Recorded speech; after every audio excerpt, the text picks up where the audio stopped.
So guys, samahan niyo ako, magluluto tayo ng pinakamasarap na pork chop. Secret recipe ko to. Ito siya actually, may hiwagang sabaw.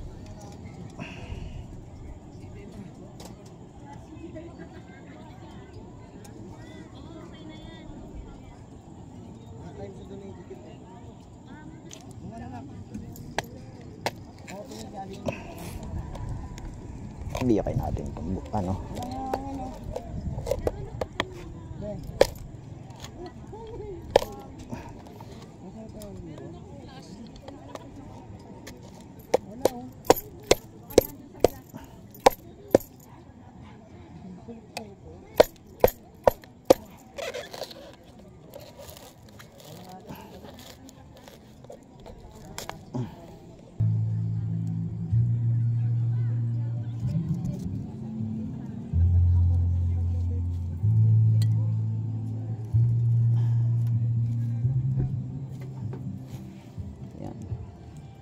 Ito yung secret na recipe ko. Ano to basta diyan ko muna pinapakulo yung pork chop. Yun yung sikreto dyan sa masarap na pork chop. Papakuluan mo muna yan. Tinimpla ko na to sa bahay para hindi nila malaman kung paano ko ginawa. Grabe no, napaka secret.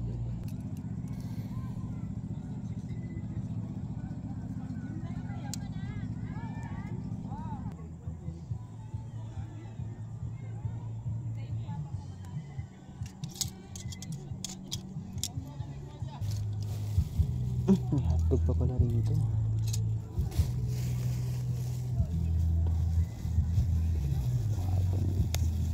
Pork chop.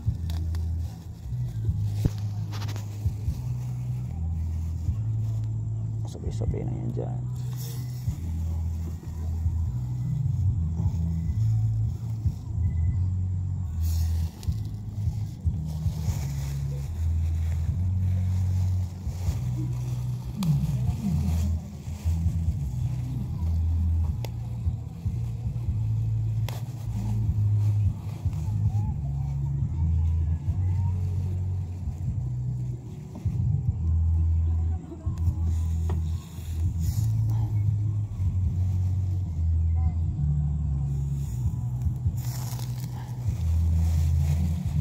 Hotdog pa pala ako dito. Almusal ko to bukas.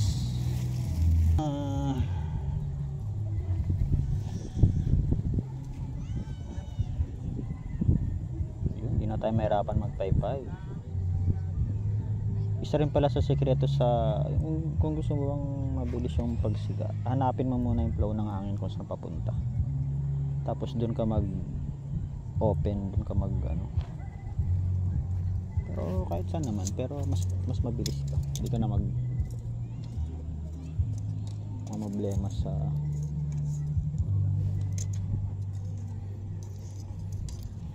pagpapay. Minsan kasi namamatay.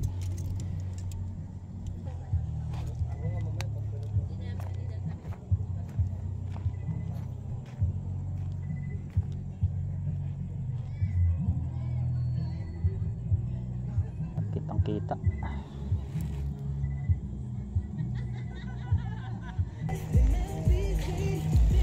Paano magluto sa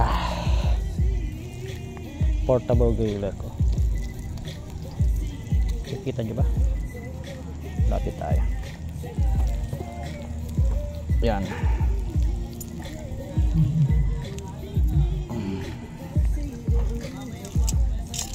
Sunog na yata.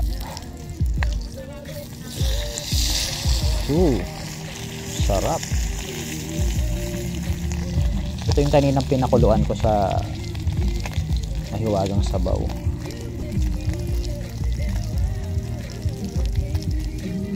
Mas gusto kasi pinapakuluan para alam mo, para medyo crispy siya.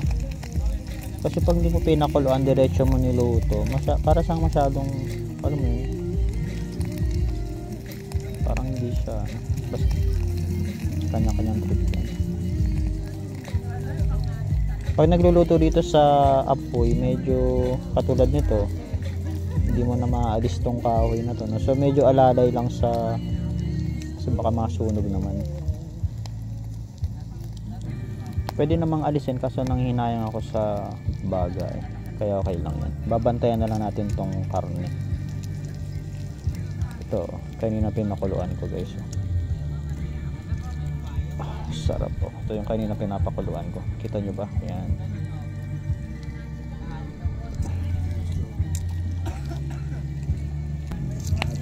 Check natin.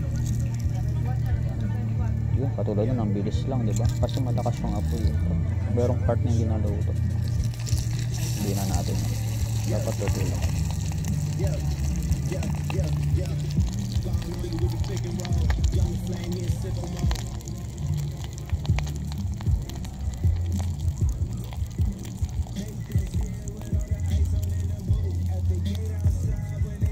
Yung ganitong get away ganyan, alam mo yan, basta tapos pwede ka mag stargazing, hindi nyo lang masyadong kita pero yan, kitang kita nyo kasi sa metro halos hindi mo na makita yung mga butong dahil natatakpan na ng ilaw ng city. Pero dito dahil nga puro bundok pa yan, back to nature kahit pa paano, kahit ilang araw lang, di ba? Pwede na to. O, di ba? Tutuin na natin tong taba konti para na. Nga pa itong share ko tong itong lutuan na to. Tuwan-tawa ako dito kasi nakuha ko siya ng almost 70%. Alam niyo kung bakit? Dahil nabali yung kanyang hawakan ito. May hawakan to rito parang sa kawali. Naputol to kaya 80% na lang yata ang na-discount ko rito. Kasi nasa to 500 something. Ngayon, nabili ko lang ito ng 200 yata. Kung natakamali. Sa MK Kitchen. Sa MK Kitchen kasi, di ba meron doon mga, hindi naman talaga pang camping yun. Pero, kung lalawakan mo yung kaisipan mo doon, makakadiskarte ka ng mga pwede sa pang camping, lalo na itong mga ganito nila, yung mga griller nilang ganito, diba? Actually doon ko lang naisip na nung naputol yung hawakan, kasi pag walang hawakan to, ang haba niya, so parang hindi siya friendly dalhin, ganun. Kaya nung naputol, nagkaroon ako ng idea na diba? Ngayon, syempre wala nang ganun doon. Kung bibili man kayo ng ganito, yung may hawakan na. Pero di ba, tignan nito, para siyang solid na bakal pundido. Ang bigat. Hindi naman sobra, pero mabigat siya. Kumbaga, bagay na bagay talaga siya sa mga outdoor activities, lalo na kung magluluto ka sa apoy, yung ganun kasi. Kahit masunog siya buo, walang problema. Wala kang iisipin na masunog yung hawakan o di ba? Something like that. Tsaka pantay yung luto niya dahil yung init niya pantay dito lahat. Kumbaga dahil nga pundido. Hindi ko alam kung anong klaseng bakto. Basta pundido siya. Ngayon, ang pag-maintain lang nitong griller na to is kailangan after nyo siyang hugasan, papahiran nyo siya ng oil. Kasi pag di nyo ginawa yun, actually lahat naman sizzling plate ganun pag di nyo ginawa, nilagyan ng oil, mangalawang siya. So yun, so medyo messy siya pagka nahayaan. Kaya huwag nyo nga hayaan na hindi nyo siya malagyan ng oil. Actually lahat ng mga sizzling plate ganun yata, kasi meron din ako sizzling plate na isa. Hindi naman pala lahat, baka yung mga budget friendly lang na mga sizzling plate, pero almost lahat ganun. Baka kasi meron mga sizzling plate na mamahalin ang sarap po. Diba? Habang nagkwento ako dito,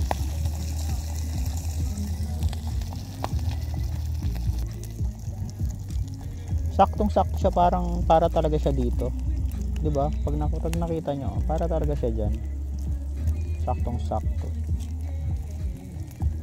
para pa sinukat. Kaya sabi ko, wow, para talagang, alam mo yun, parang destiny talaga silang dalawa. Narealize ko lang din, no, sa mga campsite, actually matagal ko naman ang narealize, pero parang i-share ko na rin din nung mga parang first time ganyan. Pagka nakarinig ako ng mga camp ganyan, parang ang unang thinking ko kagad is campsite siya. Parang para talaga siya, para campsite talaga siya na hindi siya resort. Pero lately ko lang na-realize na minsan katawagan lang pala yun. Kasi minsan pagdating mo, kahit camp ang tawag, siya, hindi ka pwede mag tent pitch. May mga ganong camp minsan wala silang tent pitching, or minsan naman pwede naman, kaso parang hindi talaga siya design para doon, wala talagang designated area. So katulad nitong camp, di ba sabi ko sa inyo maraming review to, ganito ganyan, tapos i-share ko nga sa inyo pagka iba pa rin yung pag nandirito na, di ba? So katulad nga niyan, naluto yung insekto, disin natin. Katulad nga niyan, di ba, nandito na tayo. So yung mga review na sinasabi nila, most of doon is honest review talaga, which is totoo talaga. Katulad nga niyan, yung mga sounds na talagang minsan malalakas, although maaga pa naman ngayon, so hindi ko pa masasabing talagang ganun nga ba talaga. Pero sabi nga din ng iba ganun daw, kasi wala naman talaga nagre-regulate dito, walang umiikot na sa mga bisita, sa mga guests, sa mga campers, wala. Pero dito sa Camp Agos, katulad nito, kung nakikita nyo yan, marami kaming kasabay ng mga campers din. Siguro dito sa isang street na to, siguro mga halos lahat, mga 7 kami, puro kami campers. May mga tent sila ganyan na mga mamahalin. Kami lang yata yung pichu o yung budget friendly. Meron din pala din iba, pero yung iba talaga nag-i-invest talaga sila sa gamit. Sarap pakinggan ng wow, pumuputok. Nakita niyo yung putok na yun? Lumabas yung apoy. Init.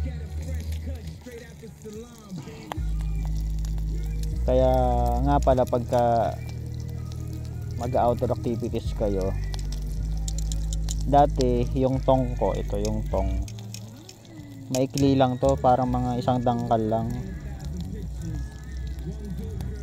Siyempre, tapos sa experience, hindi para siya friendly, kasi unang-una katulad nito, maglalagay ka ng kahoy, katulad dito maglalagay ka, pag maikli, ang init niya sobra. Tapos minsan matatalsikan ka ng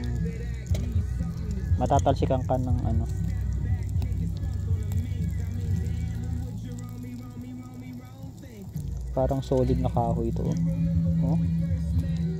parang kung sarap nitong gawing design. Solid, ang bigat kaso maliit lang siya. Hindi ko alam kung anong gagawin ko dyan. Siguro design na lang talaga siya para gawing pangsiga, diba? Katulad niyan, double purpose yung tong pag mahaba. Pwede mong panglagay dun sa mga may apoy pa ba? May apoy pa. Pwede mong panglagay dun, pang tulak dun sa mga pangsiga. Pwede mo rin pang baliktad sa piniprito mo para hindi ka matalsikan. Dati kasi or kayo din siguro, pagka maikli, talagang talsik talaga yung mantika sa kamay niyo. Lalo na pag malakas ang apoy, lalo na pag siga, hindi mo masyadong makontrol yung apoy. Ganoon na nagiging problema. Mga experience ba?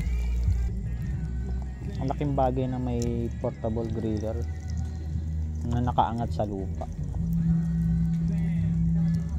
Kumbaga anytime pwede ka na agad mag-ihaw. Hindi katulad pagka dito maraming bato, so walang problema. Pero meron kasing ibang campsite na walang bato, so hahanap ka pa, di ba? Luto na lahat, pwede na yan. So guys, paano ba yan? Tapos na ako mag-ihaw. So bukas ulit, peace out.